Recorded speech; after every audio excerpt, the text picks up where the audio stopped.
Welcome to रटो मत समझो। Hello बच्चों, कैसे हो आप। आज हम पढ़ेंगे लिविंग ऑर्गेनिज्म। तुम्हें पता है हमारी अर्थ पर लिविंग थिंग्स और नॉन लिविंग थिंग्स दोनों हैं। अब तुम आइडेंटिफाई तो कर ही लोगे कि कौन सी लिविंग थिंग है और कौन सी नॉन लिविंग थिंग है। अब ये बताओ, ये टेबल नॉन लिविंग थिंग है कि लिविंग थिंग है। नॉन लिविंग थिंग है बिकॉज अब देखो, बच्चा छोटा है, वो ग्रो करता है। टेबल कभी ग्रो करेगा क्या कि आज चलो ड्रेसिंग टेबल है, कल डाइनिंग टेबल बन जाए? ऐसा तो पॉसिबल नहीं है ना। तो लिविंग थिंग ही केवल ग्रो कर सकती है। जैसे प्लांट किससे उगता है? सीड्स होते हैं, सीड्स बड़े होते हैं और प्लांट बन जाता है। तो प्लांट्स भी ग्रो करते हैं। बस प्लांट में और ह्यूमन बीइंग में एंड एनिमल में सिर्फ एक ही डिफरेंस होता है कि प्लांट मूव नहीं करते हैं और लिविंग थिंग्स जो होते हैं जिसमें ह्यूमन बीइंग आते हैं वो मूव कर सकते हैं। हम एक जगह से दूसरी जगह पे जा सकते हैं, बट प्लांट एक जगह से दूसरी जगह पे नहीं जा सकते। बट ये भी मूवमेंट तो रिप्रेजेंट करते हैं। कैसे शो करते हैं मूवमेंट? जब हवा चलेगी तो पेड़ की पत्तियां वगैरह हिलेंगी, ठीक है। और टच मी नॉट प्लांट, तुम्हें पता ही है टच मी नॉट प्लांट क्या होता है। टच मी नॉट प्लांट में जब जैसे ही आप हाथ लगाते हो उनको, तो उसकी जो पत्तियां होती है वो कैसी हो जाती है? बंद हो जाती है। उसकी जो लीव्स होती है वो एक दूसरे के साथ जुड़ जाती है और बंद हो जाती है। अब हम पढ़ेंगे कैरेक्टरिस्टिक ऑफ लिविंग ऑर्गेनिज्म, कि हम कैसे आइडेंटिफाई कर पाएँ कि ये लिविंग ऑर्गेनिज्म है। तो उसके लिए पहली चीज़ आती है सेल्यूलर स्ट्रक्चर। सेल्यूलर स्ट्रक्चर का मतलब पता है क्या होता है? कि हमारी जो बॉडी है वो सेल की बनी होती है। जितने भी ह्यूमन बीइंग हैं या जितने भी एनिमल्स हैं, जितने भी लिविंग ऑर्गेनिज्म, वो सब किससे बने होते हैं? सेल से। अब सेल टू टाइप की होती है। एक होते हैं कुछ जो ऑर्गेनिज्म होते हैं वो यूनिसेलुलर होते हैं। यूनिसेलुलर का मतलब क्या होता है?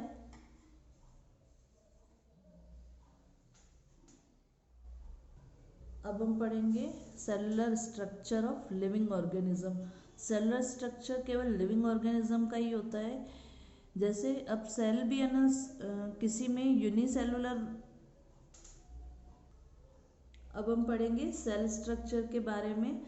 सेल स्ट्रक्चर, जितने भी लिविंग ऑर्गेनिज्म हैं वो सेल के बने होते हैं। अब सेल क्या होती है? सेल होती है बेसिक यूनिट जिससे हमारी पूरी बॉडी बनी हुई होती है, क्योंकि बहुत सारी सेल मिलके टिश्यूज बनाती है, टिश्यूज मिलके ऑर्गन्स बना देती है, ऑर्गन्स मिलके सिस्टम बना देते हैं, वो पूरी हमारी बॉडी फॉर्म हो जाती है।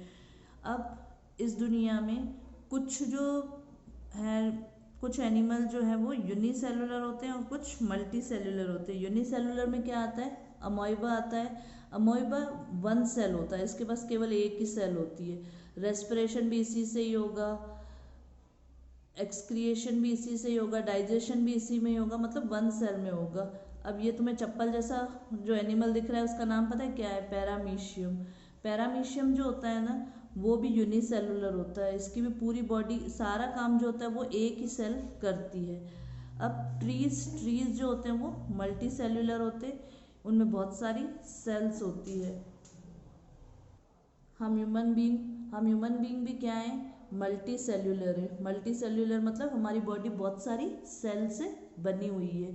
अब सेल जो होती है वो इस नॉन लिविंग थिंग में भी होती है। अगर हम वुडन टेबल की बात करें, वुडन टेबल में भी सेल तो होती है, बट वो सेल कैसी होती है? डेड सेल्स होती है। डेड सेल जिनमें कोई भी रेस्पिरेशन नहीं हो रहा है। जैसे टेबल है, टेबल भी क्या है? टेबल भी सेल से मिलकर ही बना होता है, क्योंकि ये वुडन है। वुड किससे मिलती है? हमें ट्रीज से मिलती है। तो ये चीज़ें भी सेल से बनी होती है, बट इसके अंदर होती है डेड सेल। डेड सेल मतलब मरी हुई सेल्स होती है। अब उन मरी हुई सेल्स से जब कोई चीज़ बनती है तो वो चीज़ ग्रो नहीं कर पाती है, वो चीज़ उतनी की उतनी रहेगी। दूसरा कैरेक्टरिस्टिक है लिविंग ऑर्गेनिज्म का, नीड ऑफ फूड। तुम्हें पता है हम सबको भूख लगती है, खाना खाना होता है। अब तुम बोलोगे ट्रीज भी लिविंग थिंग है, पर ट्रीज तो खाना नहीं खाता है। बट हम ट्रीज को देखा होगा कि वॉट मिनरल्स वगैरह देते हैं, मैन्योर डालते हैं ट्रीज क्रॉप्स को ग्रो करने के लिए, पानी डालते हैं। बिना पानी के वो ट्री जिंदा रह पाएगा क्या? नहीं रह पाएगा। तो जितने भी लिविंग ऑर्गेनिज्म होते हैं उनको फूड की जरूरत होती है। अब टेबल टेबल तो नॉन लिविंग थिंग है, उसे फूड की जरूरत होती है क्या? कि नहीं भैया आज टेबल को ही भूख लगी है, चलो टेबल खाना खा ले। ऐसा तो नहीं है ना। टेबल को हम जरूर खाना खिला देते हैं, जब हम डाइनिंग टेबल पर खाना खा रहे होते हैं तो गिरा जरूर देते हैं, बट वो उसकी बेसिक नीड नहीं है। Third characteristic of living organism is growth. अब ग्रो तो सभी करती हैं, जितनी भी लिविंग थिंग्स होती है वो ग्रो करती है। जैसे आप सीड्स डालते हो तो छोटा सा सैपलिंग बन जाता है, छोटा प्लांट बन जाता है, फिर धीरे धीरे वो बड़ा होके ट्री बन जाता है। ऐसे ह्यूमन बीइंग में भी होता है, पहले छोटा बेबी, न्यूबॉर्न बेबी होता है, वो धीरे धीरे बड़ा होता है और आगे चलकर वो मैन बनेगा और उसके बाद ओल्ड मैन बन जाता है। तो ग्रो जो होती है वो केवल लिविंग ऑर्गेनिज्म में ही पॉसिबल है। अब नॉन लिविंग थिंग तो ग्रो नहीं करते। ऐसा नहीं है कि चलो भाई आज सेंटर टेबल है तो थोड़े दिन बाद डाइनिंग टेबल बन जाएगा, ऐसा तो पॉसिबल नहीं है। नॉन लिविंग थिंग ग्रो नहीं करती है। अब हम पढ़ेंगे लाइफ स्पान के बारे में। लाइफ स्पान का मतलब क्या होता है? Time between the birth and death. Birth मतलब जिस समय से हमने जन्म लिया और जब तक हम मर नहीं जाते उसके बीच के टाइम को हम कहते हैं लाइफ स्पान। अब बैक्टीरिया का जो लाइफ स्पान होता है वो केवल 20 मिनट्स के लिए होता है, और डॉग जो होता है वो 12 to 14 ईयर्स के लिए उसका लाइफ स्पान रहता है, और ह्यूमन बीइंग जो होते हैं वो 60 to 80 ईयर्स। बट इन दिनों लाइफ स्पान बहुत कम हो गया है, 60 to 70 ईयर्स पर आ गया है। एलिफेंट्स जो होते हैं वो 70 to 90 ईयर्स तक जिंदा रह पाते हैं, और टॉर्टोइस जो होता है वो 120 से 150 ईयर्स, यानी कि सबसे ज़्यादा बड़ा जो लाइफ स्पान होता है वो टॉर्टोइस का होता है। और टॉर्टोइस से भी ज़्यादा प्लांट का होता है। जो ट्रीज होते हैं बड़े, वो कई सालों तक जिंदा रह पाते हैं। अब तीसरा कैरेक्टरिस्टिक ऑफ लिविंग ऑर्गेनिज्म क्या होता है? रेस्पिरेशन। रेस्पिरेशन का मतलब पता है क्या होता है? हम एयर अंदर लेते हैं, ऑक्सीजन अंदर लेते हैं और कार्बन डाइऑक्साइड बाहर निकालते हैं।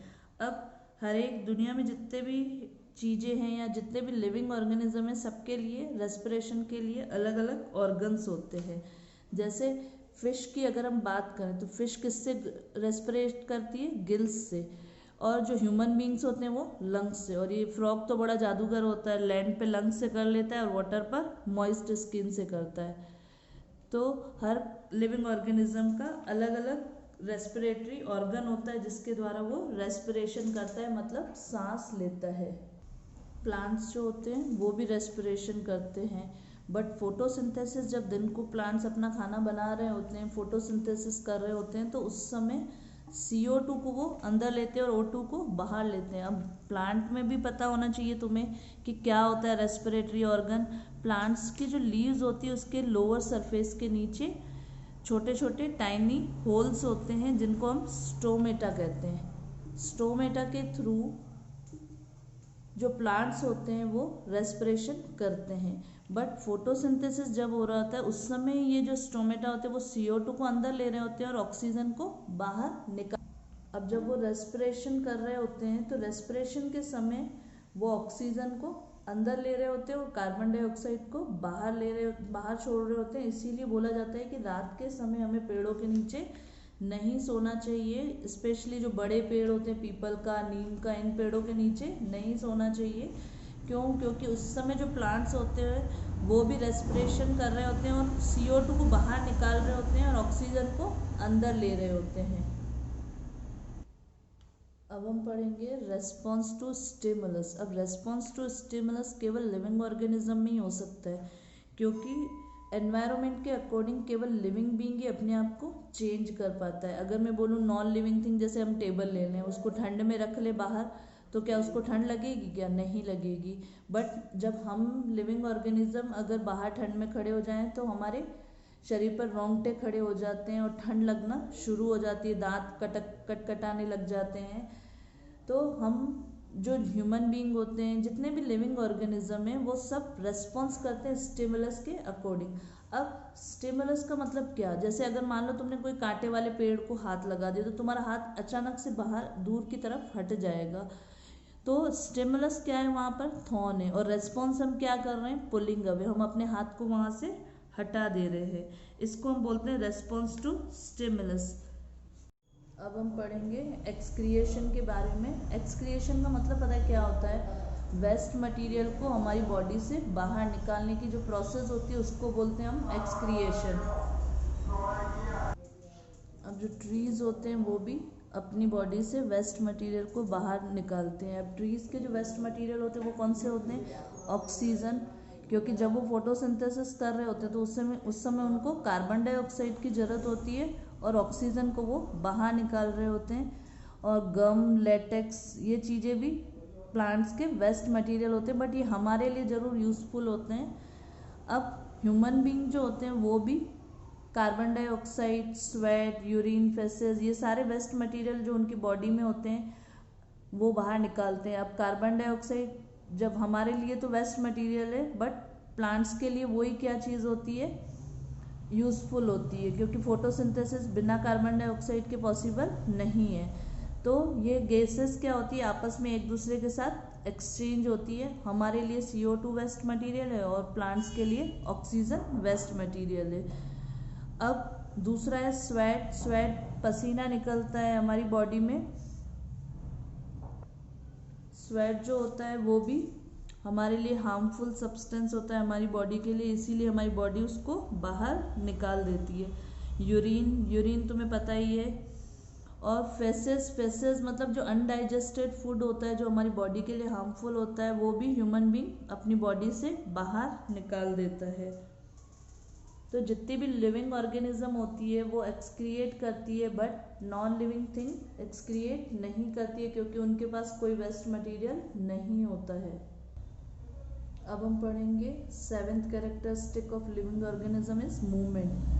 तुम्हें पता है लिविंग बीइंग्स जितने भी होते हैं वो मूवमेंट करते हैं। अब प्लांट्स तो मूव नहीं करते, तुम ऐसा बोलोगे, क्योंकि प्लांट्स के पास पैर थोड़ी होते हैं जो वो मूव करके आगे बढ़ पाए, बट प्लांट भी शो करते हैं मूवमेंट। वो किस तरीके से? जैसे तुमने सनफ्लावर देखा होगा, सनफ्लावर जो होता है वो हमेशा सन की तरफ मूव कर देता है। जब भी सूरज की रोशनी आती है तो उसका जो फेस होता है वो सन की तरफ हो जाता है। तो इस प्रकार से मूवमेंट जो होते हैं जितने भी लिविंग ऑर्गेनिज्म है वो सारे लिविंग ऑर्गेनिज्म शो करते हैं।